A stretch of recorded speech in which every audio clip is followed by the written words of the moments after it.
okay, this is just an audition. We're going to go up, we're going to sing a couple songs, and they're going to be yay or nay. I see Uncle John on the phone, and he goes, I found our girl.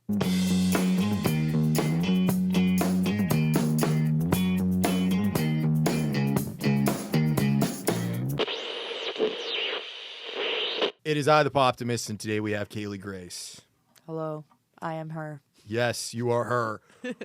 We have a new band, We do. Kailey and the Kobras, That's it. with a couple of our buddies, Yes. and we went down to Broadway to Honky Tonk School Yes. at Kid Rock's. They have it every Monday from 10 a.m. till 2 p.m. on the second floor. Mm-hmm. Can you talk a little bit about Honky Tonk School and what the experience was like when we went there? Yeah, so whenever I went into it, honestly, I was thinking like, okay, it's a whole program. Like, there's some really talented musicians there. We got up, we went first. Our guitarist Zach, he had a gig on the yonder. rooftop. Yeah. Actually overlapping. So we were able to get in first, and thing that stood out to me about it, I remember I immediately was like, okay, I'm going to judge myself. Let's hop on the live stream, see how we did. All the comments were like, hey, that first band, shit, like they set the bar high. It was really cool. They gave a lot of insight of what it looks like to, or what it takes, I guess, to be a Broadway musician, because it's not just you go in, you get the manager's number, and they book you. Like, that is I guess that's the door. Is it, right? Yeah. Well, so it's you show up. They give like basically an hour-long preamble beforehand. Little spiel. Yeah, talking about what it takes to be a Broadway musician. Yeah. And I think if you've lived here for a while, you already kind of know what some of that is. But they talk about things like you got to know the songs, like learn the record versions. Yes. It was even when we were on stage, Daniel, the drummer in our band, I don't know if you heard him, but Darren asked him, hey, what's the BPM for the song? He asked him what the BPM is? He asked him what the BPM was. He had a click in his ear, right? Yeah, he had a click in his ear. Daniel had a click in his ear playing drums. But he asked him, like, Darren came up, and he's one of the people that works on the Tootsie circuit regularly. Yeah. He plays. He's been in town, I think he said, for 30 years, something like that. He's real deal. Yeah, he asked what songs we were doing, and Daniel told him 9 to 5, and he's like, what's the BPM? And he's like, 104. And he's like, what's the other song you're doing? And he said, Separate Ways by Journey. And he's like, what's the BPM? And he was like, 132, whatever it is. Don't quote me on the actual BPM drummers. I don't know what they are. Yeah. But he was asking him, and Darren just did a thumbs up and walked off the stage. He was like, perfect. Woo! Shout out Daniel. Glad they didn't ask me that. Yeah. So, but it's like they want you to really be on your game and know your stuff. Like they really put a lot of emphasis on, hey, like there's other people that are going to be here that want your gig just as bad as the next one. Because, I mean, there's probably, 40 other people in there maybe? 40, 50, yeah. Something like that. And basically what it is, they do that whole thing. Scott Collier goes up, who's been in the Tootsie circuit for a long time, and he talks a little bit about his experience. I guess they're opening at Tootsie's and they did. Panama City Beach. They just did. Yeah. No, that was awesome. He even said, he was like, we just opened 2-3 days ago, and we have one problem, and the problem is we didn't make the parking lot fucking big enough. Yeah. So, I mean, good for them. That's awesome. They're expanding because basically I would say the easiest barrier to entry to Broadway is through the Tootsie circuit. Yes. So there's Tootsie's, there's Kid Rock's, Honky Tonk Central, and Rippy's. Yeah. I think those are all of their bars. And basically you go there, you audition. I've been in the past, in my experience, it hasn't been as great. There was one artist that I played with named Lee Allen that was really good. Yeah. We were kind of waiting to hear back and just never heard anything. Yeah. But when we showed up, like basically prior to putting together this band, we had talked about this was the route that we were going to try and go. Yeah. So we practiced a ton, and we had to find like all the right parts and pieces and players to see what fit. But once we kind of clicked in the past couple of weeks, especially the last rehearsal the night before, we were like, we're ready. We can do this. And we have enough material. Yes. So because we've been working so much on it. Absolutely. So it's just it's a lot of work to do, and you have to have a particular mindset. But we're basically trying to start from the very bottom and work our way up. Yeah, yeah, and shit, what was I about to say? And like you were saying, like we could have pushed back a week, almost had to push back a week. Talk a little bit about that. Yeah. So I have a cat. You have 2 cats. I have two cats, but this one particular cat is I think we have an unhealthy bond with each other. Like I need her, she needs me. It's like that's I've never had kids. That's my kid. So night before the big audition, get home probably like midnight because I had a little hike after our rehearsal, and I get home and I'm like, I walk in and my cat doesn't come up to me, and I'm like, well, that's kind of weird. She's probably just laying in her little window perch because we bought her like a little bougie bed that is like suction cupped to the window so she can just watch all the birds. And I look everywhere except for there because I'm like, okay, it's covered by the curtain. She's probably there, but let me check everywhere else first. I pull that curtain back and my cat's not there. And I was like, fuck, this is not good. I'm like, hey, Mom, because I'm staying with my mom for a little while. And I was like, Mom, where's Toulouse? And she's like, now that I think about it, I haven't seen her in like 2 days. And I'm like, you what? So my cat is missing. There was no sleep. I had just gotten fucking In-N-Out burger. I was so excited to eat it. I was like, I'm going to get my In-N-Out. I'm going to turn on my show. I'm going to say hi to my cat. That's not what happened. Did not eat said In-N-Out. Did not sleep. Walked the streets. And this is like, it's Nashville, right? So weather is insane. It's May now. Should be warm. It's not. It wasn't. It was one of the nights that it was like 36 degrees in the middle of the night. And my cat, her name is Toulouse. She is a bougie bitch. She's real pretty. She's real pretty. She's a rag doll, bright blue eyes, seal point, long hair. Didn't have a collar on. My main concern was, okay, there's coyotes, it's cold, or someone is going to steal her. Because there's no collar. There's no name, no phone number. So I walk the streets, can't find the cat, go to bed, lay in said bed, do not sleep. So I'm texting you guys. I'm like, hey, I know this sounds crazy, but my cat is gone and I am unwell. Like, it was like top 3 worst feelings I've ever had in my life. Yeah. And I've lost a parent. Like, it topped that shock and feeling. I was like, my child is gone. So I'm like hyperventilating. I'm like, I'm blowing my voice out. I got a big audition tomorrow. So I wake up in the morning and I'm like, all right, before I even text the guys, I'm going to go see if my cat happens to just be on the porch. Open the door. She's just chilling in the bushes right there. And she, meow. And I was like, get your ass in here. Oh my God. I'm crying. I'm holding the cat. She's safe. And then I'm like, all right, game time. Yeah. So immediately I start getting ready. I turn on 9 to 5. I start singing it. And I'm like, okay, is my voice there? Voice is there. And Taylor, greatest guy ever. I'm like, guys, I'm going to try and gum. I'm going to push through. And Taylor's like, dude, no one's going to be mad. Let's push it a week. Like, seriously, because you want us to be our best. And I was in no shape to be my best when the cat was missing. Yeah. Found the cat. And I think Daniel was like, all right, we're not going. And Ryan's like, no, get in the car now. Yeah. We're going. Yeah. Oh, did you see that he like wasn't there until like a few minutes before? Yeah, it was probably like 10 minutes before we went on. Yes. We were already signed up. And they're like pushing probably me went back on to time. bed. Yeah. I mean, he probably did. I'm like, oh my gosh.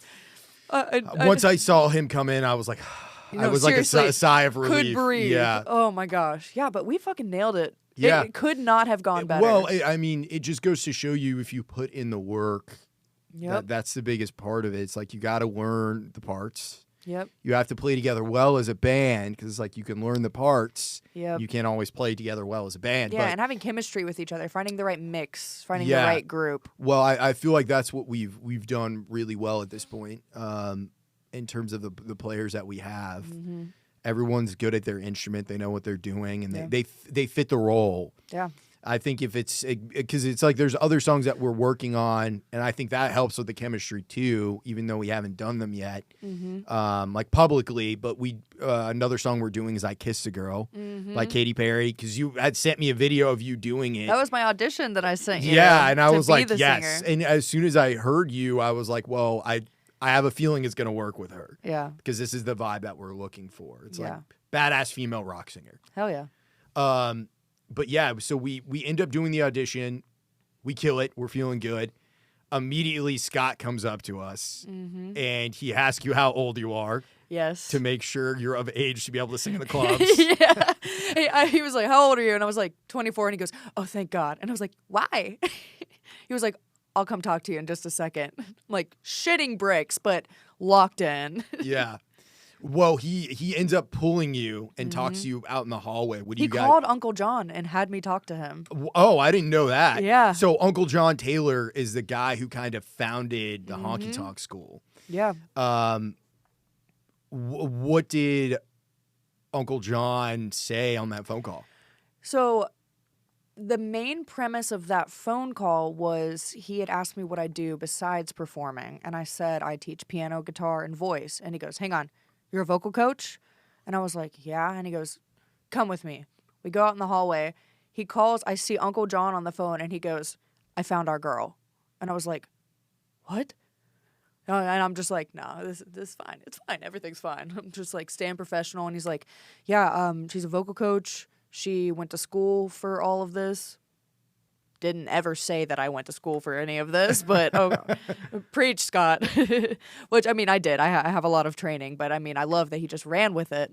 And he was like, yeah, she's got the look. I just heard her sing. She's a vocal coach, and she's what we're looking for. And he goes, I hear John, he puts it on speaker, and John goes, is she going to do it our way?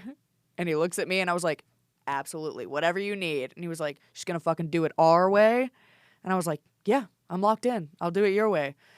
And they kind of blabber for a little bit. I kind of blacked out for a second because I was like, no way this is happening. And he asks, he's like, so is this your group? Like, this is who you perform with? And I was like, yes, this is Kailey and the Kobras. This is the group that we handpicked. Obviously, we have subs on standby for anything that goes through. I mean, it's Nashville. We all know a ton of players. Yeah, of course. So, and he was like, all right, well, you guys sound great. I will be in touch. So we walk out. And Ryan, our keys player, he was actually playing with his other band right after. So they're setting up and everything, kind of sound checking. Yeah. So they're setting up, and Scott gets on stage, and he's like, everybody. And he goes, Kailey, come here. Pulls me back on stage. And he's like, all right, this is Kailey. She's going to be the vocal coach. Where's all the vocalists in the room? Everybody raises their hand. He's like, I need every one of you to get a hold of her. She is your vocal coach now, and I'm going to ask her. She's going to tell me which one of you guys actually reach out to her and who starts taking lessons. And I got about 6 numbers that day.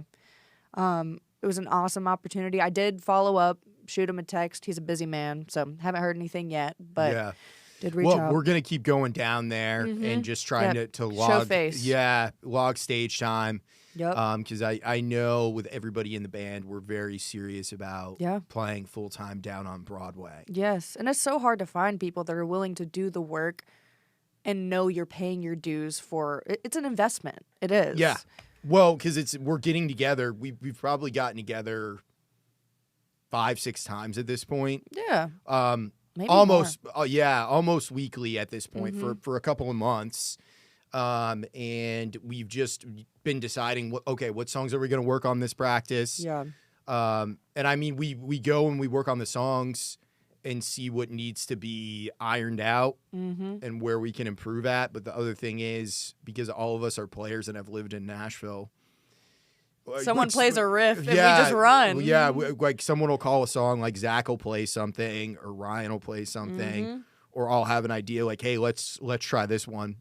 Yeah. And we just roll with it. And I mean, we make it through. Yeah. Which I think the biggest thing is adaptability. You have Absolutely. to be extremely adaptable. Yes. When playing. There's going to be so many requests. I mean, that's the thing. People travel from literally not even just the country, from around the world to come and see Nashville. So if you have someone that's here from fucking Tokyo, wherever, they're with their friends and they want to hear this song, you need to be able to fucking play that song. Yeah.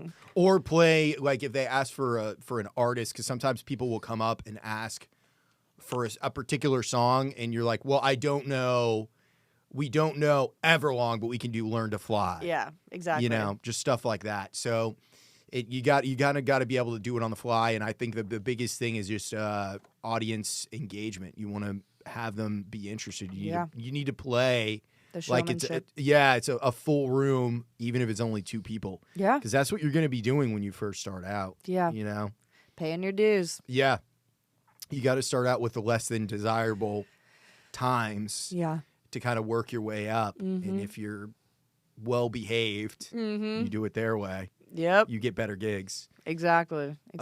My friends, Carson Bull is a good friend of mine. He's a very talented artist. He just released an album recently, but he plays down on Broadway a lot. With my buddy Josh Norfleet, plays guitar for him. Which, by the way, we should go down there, you and I, sometime to try and sit in with them if you're free. Absolutely. I have to hit up Carson and find out, but yeah, it's a different kind of lifestyle, and it's something I've done a little bit of. Yeah. But it's always been something that I'm like, if I'm in Nashville, I need to have this experience as a musician. Yeah, for sure. And I'm a unicorn. I was born and raised in Nashville, so I was hitting the point, because I actually play down in Gulf Shores. I've played Floribama, Bushwhackers, Moonshiners, Johnny B's Front Porch. So that was another thing that I threw out there whenever I was talking to Scott, because I knew he was really proud and excited launching the PCB one. Yeah.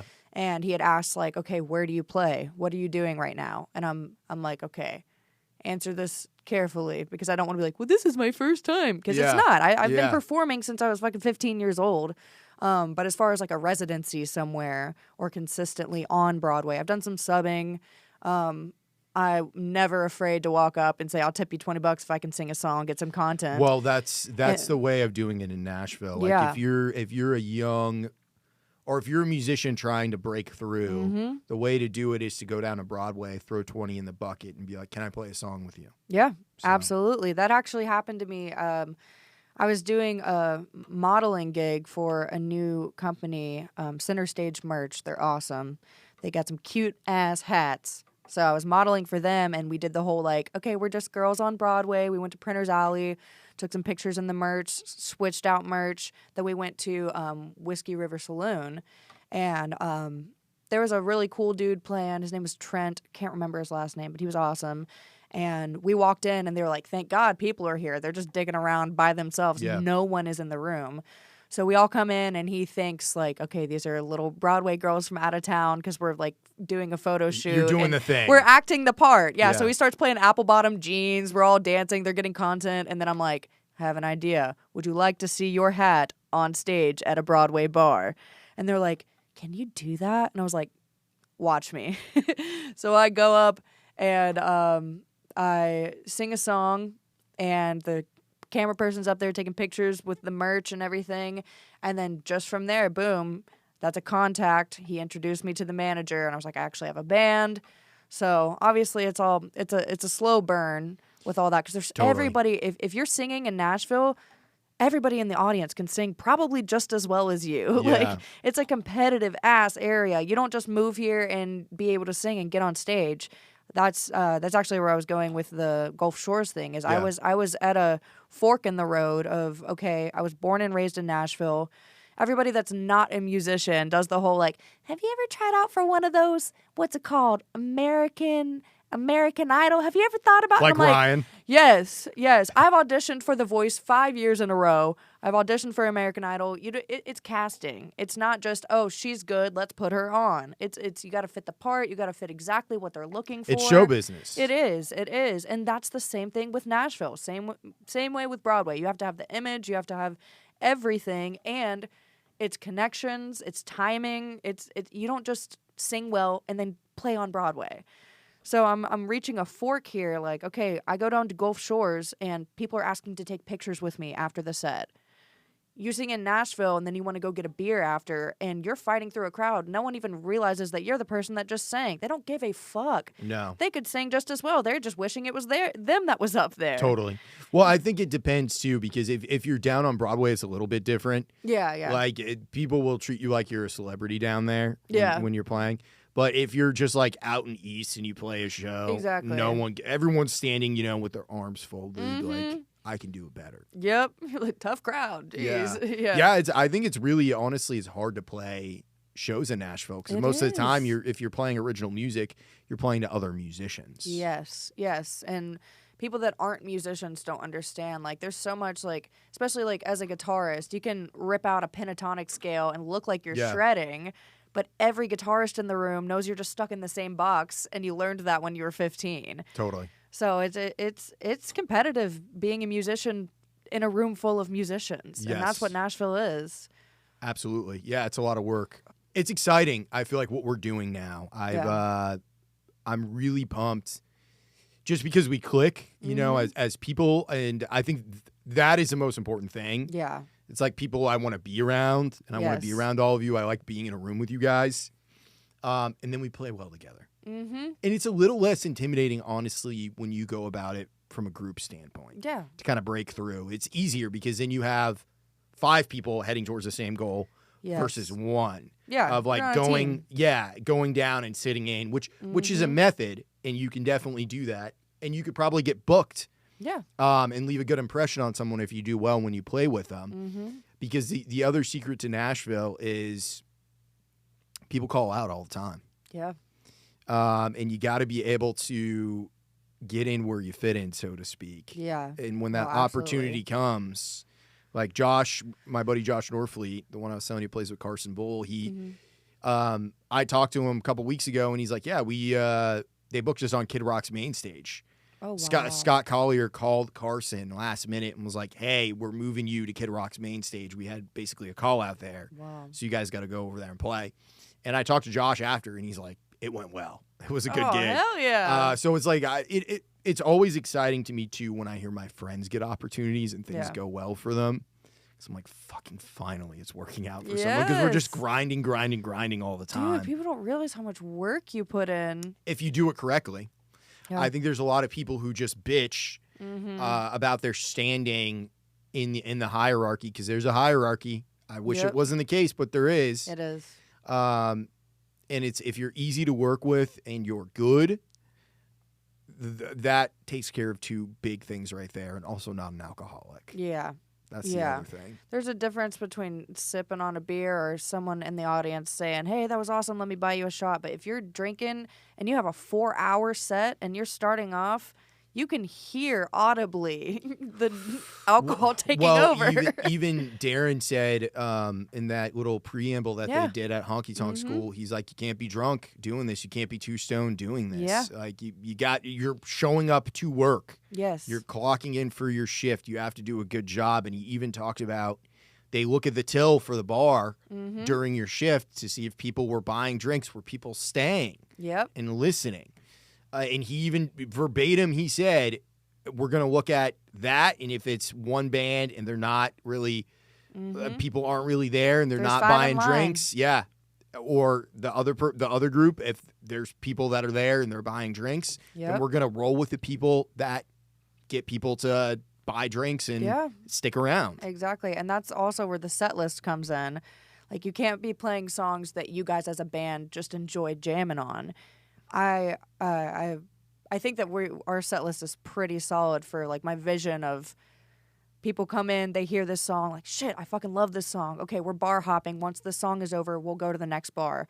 Then you hit that first note of the next song. Fuck, I love this song too. You gotta hold attention and play it, like they were saying, play it like the record. Yeah, I mean, play songs that they know. Yes. Like you can play other songs, but like, the thing is, some of the bands down on Broadway, it's like they're playing random B-side deep cuts. Yep, I was going to say the exact same thing. Yes, that's cool when you get a request for that, but it's also like, okay, there's 40 other people in this bar. Yeah. Should we play that, or should we play something that they know by the artist? Yeah. Yeah, like, okay, I like where you're going with this, but let's maybe not do the B side. Let's Yeah. flip it around. Yeah, let's do the actual meet you song, the hit. And most of the time, people are cool with that. Yeah. Just in the experience that I've had. And if not, then it's that one person leaving pissed instead of 40 other people that have never heard the song leaving pissed. Exactly. Yeah, I mean, it's just like anything. You have to learn what the job is before you can do it. And we're in the process of learning, too. We're by no means experts. Yeah. But we have been musicians a long time. Yes. And we know what we're doing in terms of playing our instruments. And there's different reads that you have to have on a room, too. Like, I'm just excited to start doing it. I hope they do book us. I think we just show up and be persistent until... I don't think it'll take long. I think they really liked us. Especially, I even, like, everybody obviously in that room is super talented, but I know for sure we stood out from the comments and the reactions, and even Scott pulling me aside while another band is playing because he wanted to have that moment and talk with me. Yeah. So, I mean, I think we keep going, and it's not going to take long.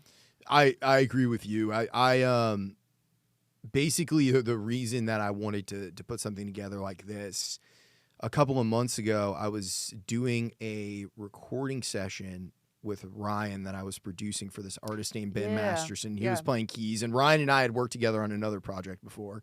And it was just kind of like we were shooting the shit in the control room, talking about music, and I asked him, like, what are you trying to do right now? And he said, Broadway is my main focus. And I was like, dude, that's kind of where the direction I'm trying to head to. Yeah. Do you want to put something together? So that was like the original... The spark. Yeah, conception for the idea. Because I was like, Ryan is stable and he's good. Yes. And he's very easy to work with. Ryan Romano is a very good guy, and he's a very talented player. He is. So, then we just kind of, everything started to spider from there. And we were bringing players on, figuring out what worked. And I was the last one, right? Technically, Daniel's the last one. Yeah. But I mean, Ryan is buddies with Zach, the guitar player. So they already knew each other and had played together in the past. And I was like, Ryan knows how to read good players and people that are easy to work with. So I trust his judgment big time. And I made a Facebook post in the Nashville Musicians Wanted, and you had hit me up. And when you sent me the videos, I was like, okay, she's good. I think this is something we could do. And yeah, it was a whole experience. We were practicing, trying to find the pieces that click and all of that. And once we kind of found Daniel to be drums, it was like, okay. Yeah, it was like started melting. The last rehearsal the night before is when it started to come together. It was so like, good. Because Daniel's good, but it was like that second rehearsal with him is when things really started to mesh. Yes. No, I love that feeling. It was definitely some excitement in the room. It was great for sure. Yeah, you guys didn't you have some other auditions for a vocalist lined up after me? Well, you were the first one that in person. Yeah, I talked to a couple other singers, and my gut was telling me that was probably going to work with you. Yeah. I just had a feeling from talking to you on the phone and seeing you perform. Yeah. And hearing a lot of the things that you were talking about in terms of your past projects that didn't work out in terms of Broadway stuff. Yeah. And I was like, okay, we're kind of on the same wavelength, and she understands the level of work that has to go into this. Yes, the commitment, the work when you're not in a rehearsal. And that's another thing we were talking about Nashville. If you perform with people, you're going to start a rehearsal with a band. This isn't a practice for you to learn the parts in a rehearsal. You have to show up knowing the parts. Yes. So you can work on the song. There's a difference between practicing and rehearsal. Yes, rehearsal is a performance run. Yeah. Yeah, let's see, what do we need to work on here? Let's nitpick. How do we want to end it? Is it a trash can? Is it a cold cut? Or like how we're doing I Kissed a Girl. Like we got really creative with the ending. Yeah. I'm excited about that. I am too. Oh, it sounds great. Yeah, because that's the other thing. It's like some of the songs, for example, I Kissed a Girl, that's a really produced pop track. So there's some liberties that you can take as musicians to liven it up a little bit. Yeah, and fucking Ryan filling every sound possible. He's a genius. Yeah. That synth can do crazy things. Yeah. Plus he has the guitar as well. Yeah. So good. Which is a cool addition to that. It is. But I'm just excited for the fact that we're doing this. You know, like I said, whenever we had spoken, because we had talked on the phone. Yeah. And I had seen your videos, like you sent me those, and once we talked, I was like, okay, she gets it. Yeah. You know, because a lot of people, they're like, call me when you have the gig, pretty much. Yeah. I don't get that mentality. No, it's like, you got to pay your dues, dude. Yeah. You're not going to get paid for a rehearsal before. You got to put in the work so that you have something to bring to the table to get paid. Yeah. Well, it's treating it like it's an artist gig. You know what I mean? Like some people treat stuff like Broadway, and I think that's the other thing. You have to understand the different utilities of being a musician and being a performer. Yeah. Like it would be different, for instance, if you got hired as like a background singer. Yeah. For a string of gigs, you know, let's say they have 3 gigs a weekend run. Yeah. These are the gigs. This is how much you're going to be paid per learn gig. The parts, yeah. Blah, blah. So it's knowing situations like that, and it only really takes one rehearsal to fuck yourself up. Yep. Because there's always another person in line. Especially in Nashville. Waiting. Cutthroat, baby. Yeah, it is. And it's like, I hate having to be that way, but if you don't do the job, then you don't get the gig. Yeah. No, 100%. So what is your experience with music? You talk about playing down at Floribama. You said you've been performing since you were 15. Can you talk a little bit more about that? Yeah, so I was a theater kid. That tracks. Believe it or not. Yeah, I know you guys were saying I'm Jim Carrey. I was doing the fucking the monologue. Yeah, so my dad was the praise and worship leader for my church, so I was the kid that was showing up 2 hours early to service and sitting on stage, waiting, hoping that one day I could get up there and sing. And then I actually became a worship leader when I was 15. I did that from 15 to 20, just living in the Bible Belt. It happens. You're a musician. So that was kind of my consistent, like, okay, this is how in-ears work. This is, like, daisy chain. Like, we're doing the mechanics sound. of being a live musician. Yeah, for sure. How to, like, roll up an XLR and not fuck with the wires internally. Over, under. Yeah, literally. Yeah, so there's a piano player that used to live down here. He's now in Floribama. His name's Brandon Giles, and he is, like, showmanship to the T. He lights his piano on fire. He'll have things installed in the ceiling so he can hang upside down and play with his feet. He was my mom's best friend growing up, so he started teaching me piano when I was about 4 years old, and I was like the one kid that was allowed in Layla's to go and see my Uncle Brandon play. So as soon as I got old enough and I started kind of working on some chops, he would pull me on stage. So a lot of my opportunity has just been around talented musicians that have seen me play, that give me an opportunity. Hey, hop up, play a song or two. There's been some times that my mom was like, oh my gosh, you gotta hear my daughter. I'll tip you $50. Let her sing a song. And they've been playing for 3 hours. They hear me do a song and they're like, dude, just keep going. They love you. Yeah. I'm tired. Yeah, keep totally. going. And I'm like, damn it. All I have memorized is Iris by the Goo Goo Dolls. And I mean, that's a crowd favorite. They love it. They love it. But I mean, you got to read the room too. That's another part of it. It's like, if we have this 4-hour set list, who's in the room right now? So play into that. Talk a little bit more about that, what you mean. So, I mean, you have a set list, but it's not like, okay, we're doing this song, then this song, then this song. If you see a group of girls that are clearly on a bachelorette trip and they look like Hannah Montana era, then we're going to play to that. But if you see, like, there's a retirement party, let's whip out some Johnny Cash, let's play some classics. Because like you're saying, it's retention. You got to maintain people staying in your bar and buying drinks, because that's how you stay booked, is retention. And it's a skill. It is. Reading the room is a skill. Because, I mean, you don't want to profile, but it's pretty easy to tell who's going to be into what. Yeah. If it's an older couple in their 60s, they probably don't want to hear Break Stuff by Limp Bizkit. Yeah, no, seriously. They want to, but there are surprises. Yeah, you know, of course. But they're going to want to hear Take It Easy by the Eagles. Mm-hmm. Yep, absolutely. Or the Joker.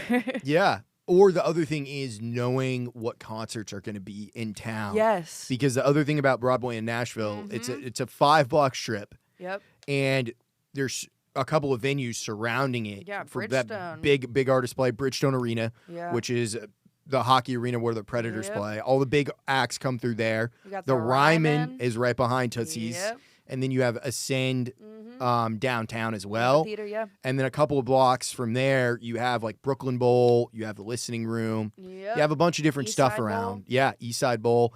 So people come to Nashville to see music. Yeah, and as soon as they get done, they've already had a few beers, they just saw their favorite fucking band, they still want to keep rocking. Yeah. They're going to hit the Strip, and you got to know who was just playing. Or in Nissan, that's the other one. Yeah. It's like, okay, well, Foo Fighters are playing tonight at Nissan. There's probably going to be a lot of people that want to hear 90s era rock.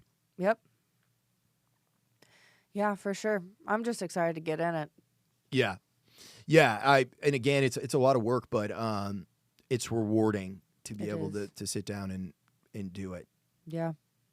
Even just playing at Honky Tonk School was like, oh, it's good. It felt good to be able to finally do it because we've been putting in so much work. And when I talked to Darren after, he even said, like, it sounds how'd that like go? Good. I don't know what your conversation was. It was very brief. I mean, I didn't really talk to Scott much. And there was that other lady who did the booking. I don't remember. She was so sweet. I cannot for the life of me remember her name. Yeah. But she was really supportive and complimentary. Yeah, but when I talked to Darren, I just kind of shared with him my experience of, like, I came here a couple of months ago and played with one artist and it went good. And then there was a couple others that I played with and didn't go good. Yeah. And I was like, I have some work to do, and I want to approach this differently than just showing up and playing with people, random people. Because sometimes that works, but sometimes it doesn't. Yeah. It's a little bit like the blues jam scene in Nashville. You never really know who you're going to get thrown up with. Yes. And I was surprised to see that. I didn't realize that, like, if you were just a singer new to Nashville, you can just go to Honky Tonk School,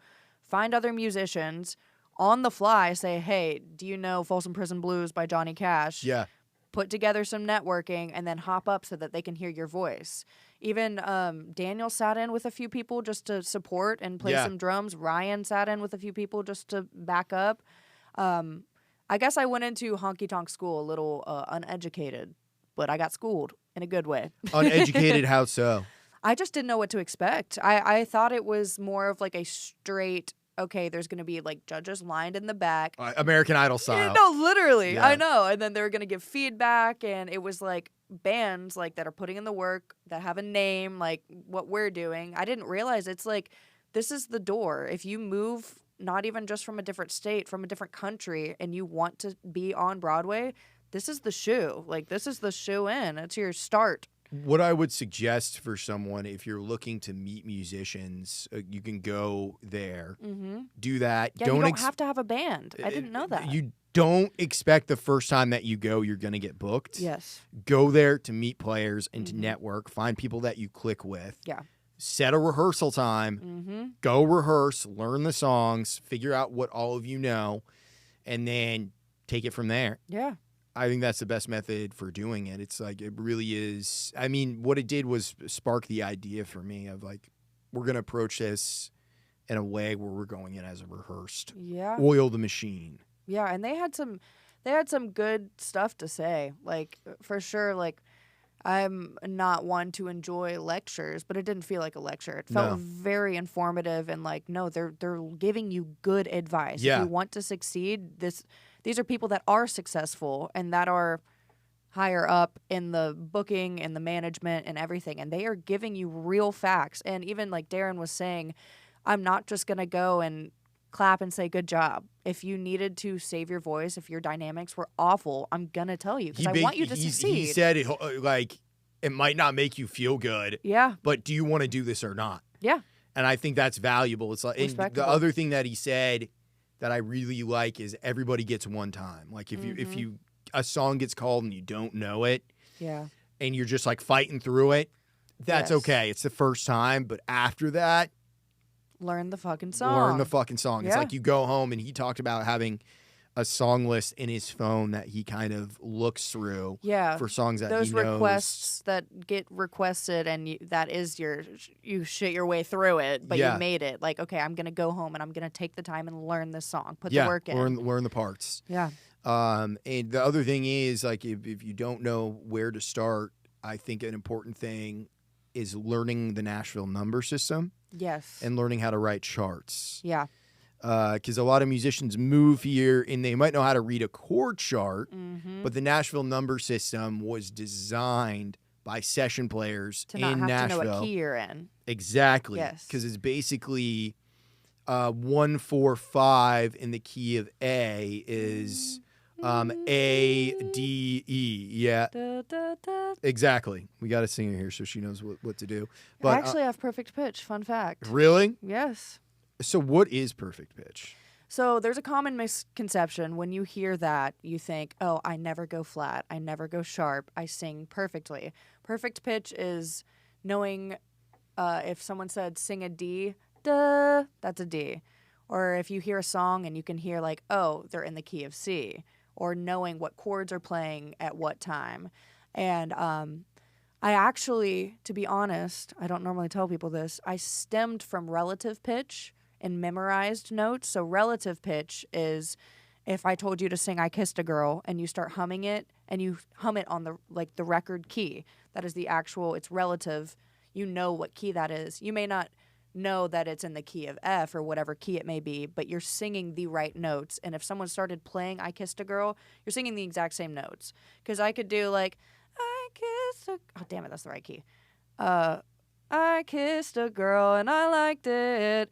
Like, yeah, I'm singing the right song, but that's not the record key. So relative pitch, I know because I'm actually a classically trained pianist. That's my main thing that I started with.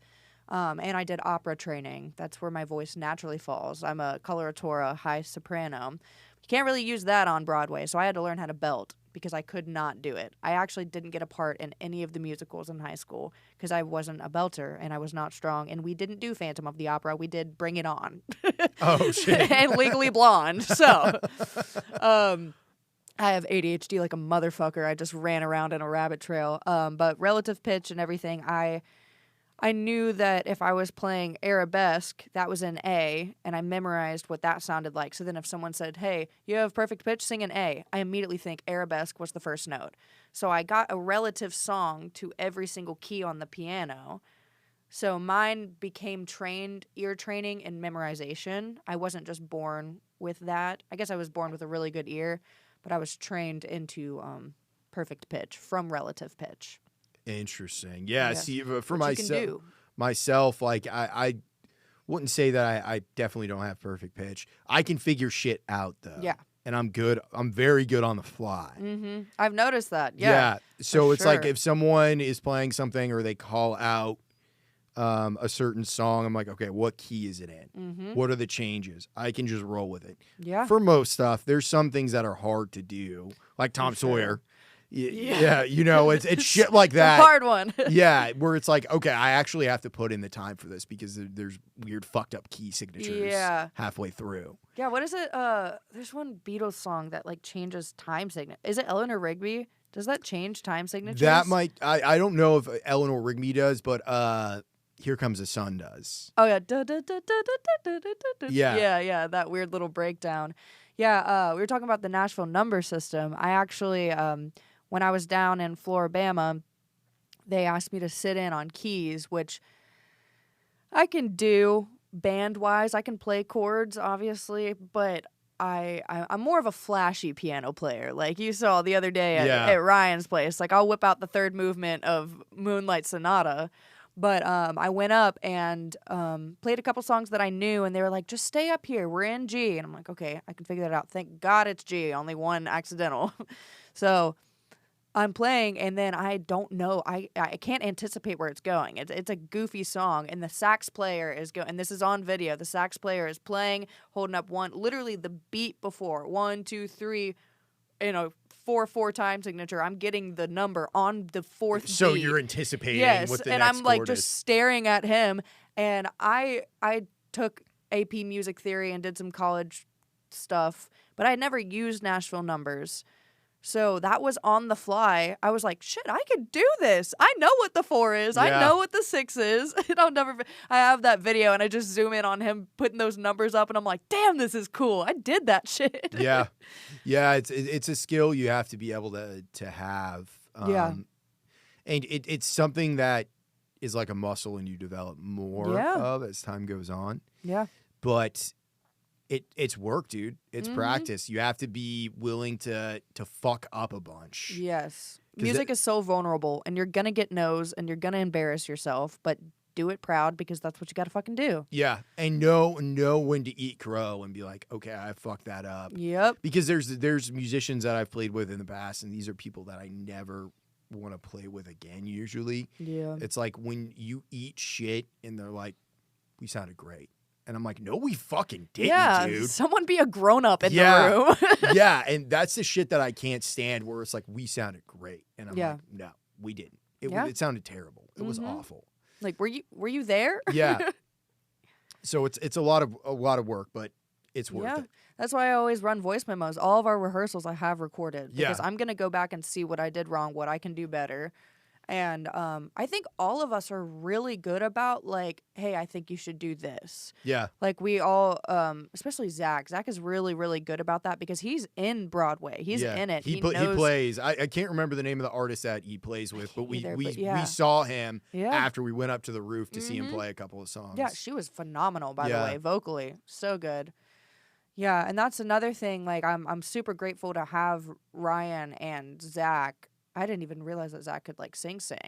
He sounded great, dude. He did. That was the thing. I still have to text the group about this, but that was the thing that, like, stuck out most to me in the video is how good Zach did the backups on Separate Ways. Literally perfect, and the pitch was locked. Yeah.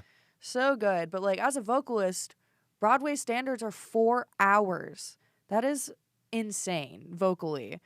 And I was going to just jump into it with the other band that I was working with that just didn't quite, our timing wasn't working. But there was no other singer. So I was like, all right, the only way I'm going to find out is when we get on stage and I see, can my voice last? Mm-hmm. So it's really good to have Ryan. I know he's going to take a good chunk. Yeah. And I think that we're fluid enough, even already after, 2 months of working together. We're starting to learn each other's facial expressions, each other's cues. That was the thing that started getting helpful to me because the drummer and the bass player thing is always a little bit intuitive once you just lock in. Yes. We're always on and it needs to be. Yeah. But it was like the past couple of times being able to read Zach a little bit more has been very helpful. Yeah. And I've been learning his cues and all of that shit.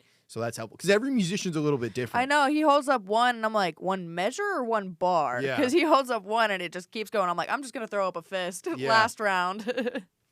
Yeah. Yeah. Because it was like so another thing that we can talk about, 9 to 5. Yeah. By Dolly Parton. Mm-hmm. That song fades out on the record. Yes. And there's a lot of that. Yeah, so it's like you have to come up with a live ending, and we were kind of doing that and trying to work it out. Yeah. And that was honestly the hardest part, I think, it was, of the last rehearsal that we did before we went to audition. Yeah, that little chromatic thing. Dun, yeah. Dun, dun, dun, dun, dun. Yeah, no, I liked what we came up with then. And you don't want to overuse a trash can ending because that's pretty staple and can be overdone. But, yeah, I liked it. I think it sounds good. Yeah, it's been really fun going back and learning some of these songs.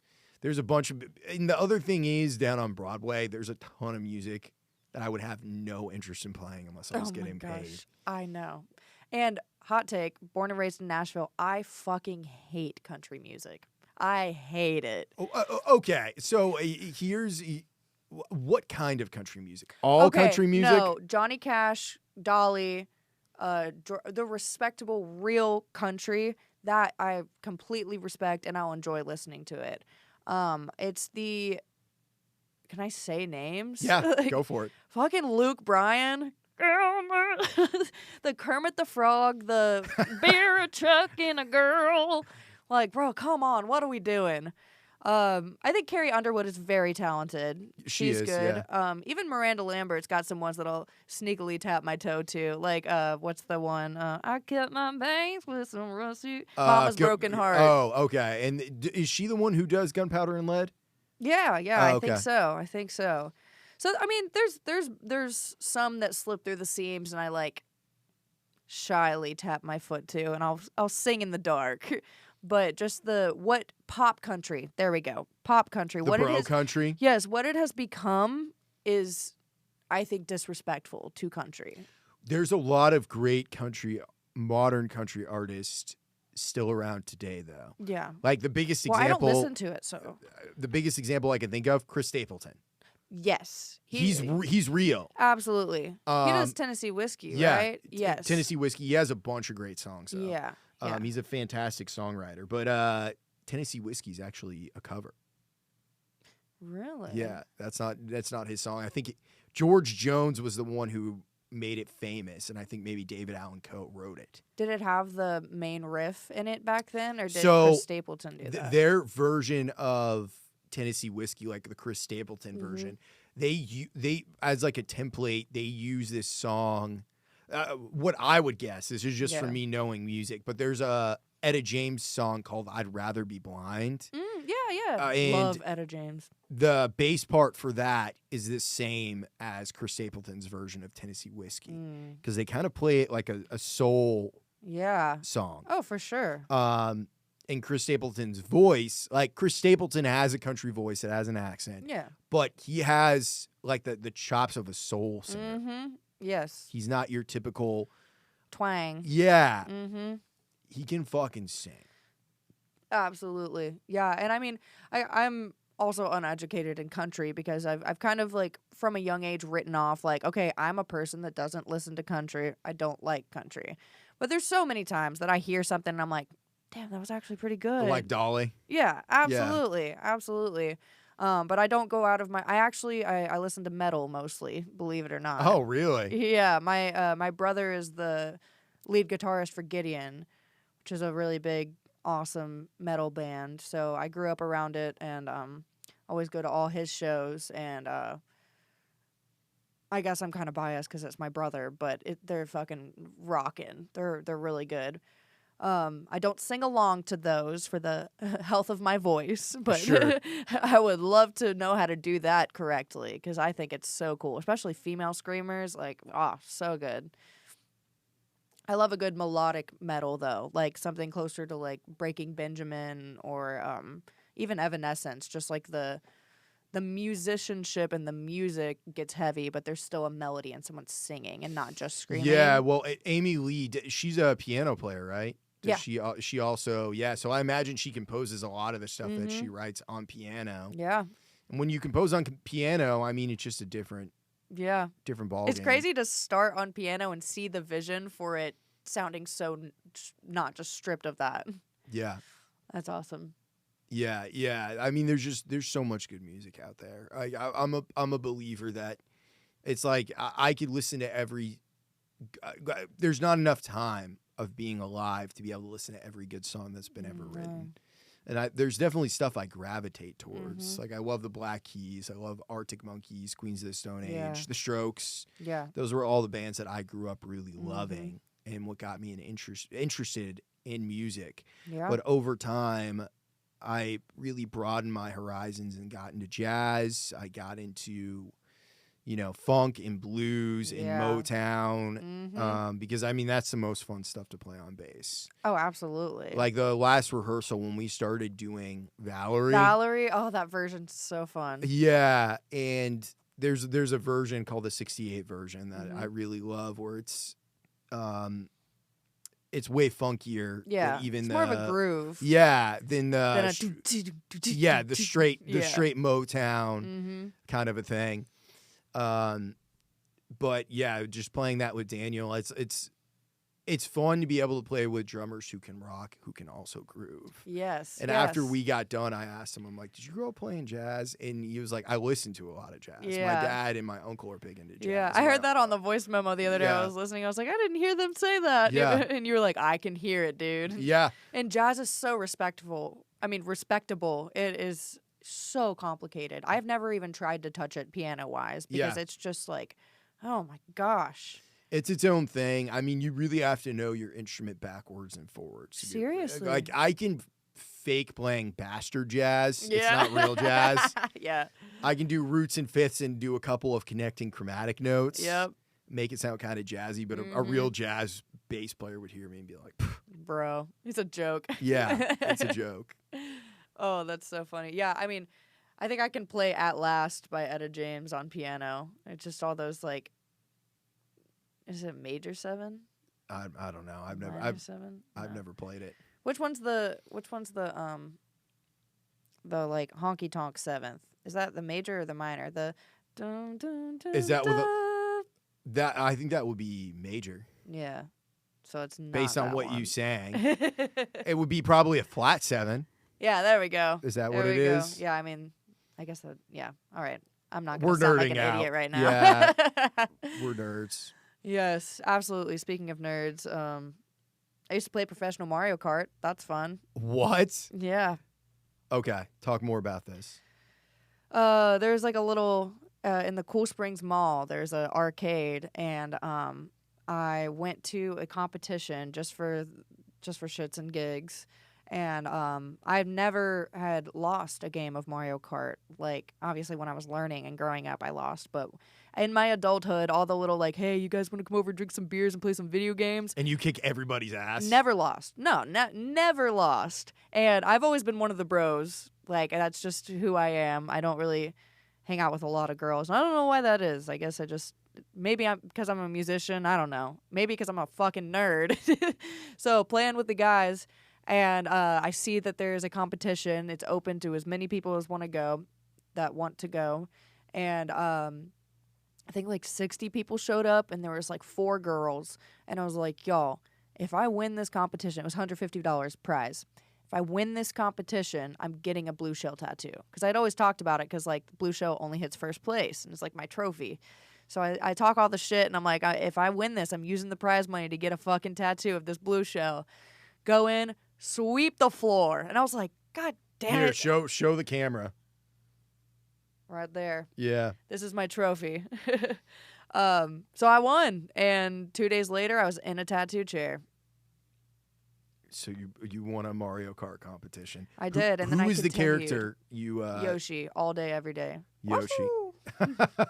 And what did you do? Did you continue doing it after? Yeah, I did. I mean, just a lot of random barcades, arcades would just continue to go, and then you get into the online and the one, because you can play like local, you can play in the United States, and then you can play worldwide. Worldwide is a different game. All those people in like the Asian countries, I was embarrassed. Fully they smoked you? Oh, absolutely. And I thought I was hot shit. I'm cold shit. Cold, smelly, stinky shit. I fucking sucked at that. But I did make it to get to do some like live streamed just competitions online. And I placed, but definitely better at beating Americans. Yeah. Yeah, for sure. But I love it. I still play when I think about it. Me and Ryan and Zach were actually talking about us having a Mario Kart night, like the band. Now I know you're good. Dude, I suck at fucking video games. I'm so bad. I don't play video games ever. I had a teacher when I was 17, like a music teacher, and I didn't show up prepared to a rehearsal one day. And he's like, "What were you doing?" And he was like, "Were you playing Xbox?" And I said, "Yeah." And he's like, "Do you want to be good at bass or do you want to be good at Xbox?" Ooh. And I was like, "I want to be good at bass." And he's like, "Stop playing Xbox. Don't play any more video games." And then from that moment on, I just never played again. Wow. Yeah. So I was like, okay. I used to be really into World of Warcraft when I was in high school. Of course I was you not. did. I was not good with girls, if that's what you're wondering. Oh man. So, but yeah, I was definitely a fucking nerd. So, what was that, Eric? Still not good with girls. Oh man. But yeah, so I just decided, I made a conscious decision where I'm like, I'm not going to play video games ever again. And I mean, I'll play, I'll do shit like that. Like if my friends are playing Mario Kart, I'll play Mario Party or something. Yeah, I'll do something fun like that. But I always come in last place. I always lose. Oh, well, I can't wait to smoke you. I'm good at real life though, so I feel like that's hey, that's a dub. I'm good at bass, so that's what really counts. There you go. There you go. Well, I'm not good at bass, and I'm really good at Mario Kart. So it's two kinds of people. You're also good at singing, so this is completely. Well, I'm questioning everything about myself. I can sing while I play Mario Kart. You can't play bass while you play Mario Kart. That's true. That's very true. No, I'm singing a lot. We should do some fucking. We should do them like one of the Mario songs. Oh, and have we were gonna do Goofy Goober Rock. We gotta actually put that in. Yeah, I'm so serious. There's some shit that we can bust out and build around. Where can people find you at, Kailey? I have an Instagram. It is Kailey Grace Official. Kailey is spelled Kailey. I'm sure it'll be in the description. Also Facebook. I post a lot of stuff on Facebook. That's just Kailey Riley. So Kailey Grace Official on Instagram and Kailey Riley on Facebook. Perfect. And coming to a Broadway stage near you soon. Yes. And we're about to do our press kit stuff, so you'll be able to find Kailey and the Kobras in the next month. We'll have like an Instagram page up and other shit like that. So yeah, for sure. Well, fuck yeah! Thank you so much for coming on. Of course, I had a great time. Thank you for having me. Of course. Keep on dreaming. I'll see you real soon.